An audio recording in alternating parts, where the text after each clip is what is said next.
In Israel, cups and plates have become a battleground between environmentalists and the nation's poor. A new tax on disposable plastic goods will double their price, and the government expects purchases of these items to plunge 40%. In Israel, the use of disposable plastic is 5 times higher per person than in Europe. And this is a core factor leading to pollution and the fouling of the environment we see in the oceans, seafront, and in all areas. Just producing these things pollutes the world, and we must stop polluting and damaging the planet this way. Israelis spend $640 million annually on plastic goods, which eventually constitute 90% of coastal pollution.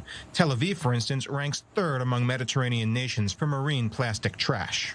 But the environmental initiative hits a working class suffering after lockdowns and business closures have already devastated the Israeli economy. I don't understand why they had to increase the prices like this, after we've been dealing with the corona for 2 years and no one can work properly or make a living. Then they decide to raise prices so we can't actually get over the plague. And the plastics tax is just the latest in a series of recent price hikes that has the consumer feeling the pain.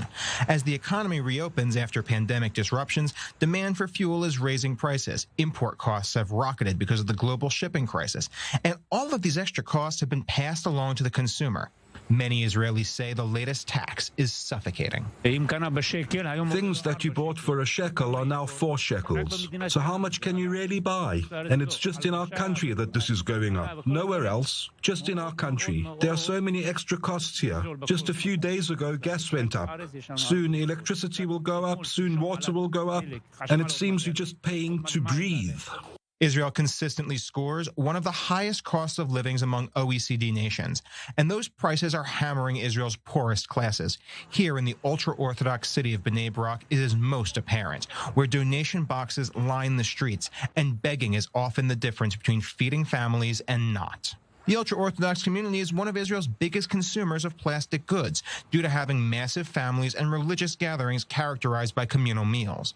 Many see the new law as an assault on their ability to make ends meet. We have families blessed with many children, and in a given week we can spend at least $70 to $100 on disposable products, if not more. We have big Sabbath celebrations and dinners, and if a mother is cooking for 20 or even 30 children and grandchildren, no one is going to wash that many glass dishes. What is being done here is a serious attack on the religious world.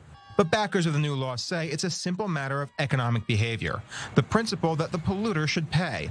According to the Israel Democracy Institute, 58% of Israelis believe it's necessary to ban single-use plastics entirely. But the end result is a showdown between environmentalists and huge swaths of Israeli society who simply cannot afford more pressure.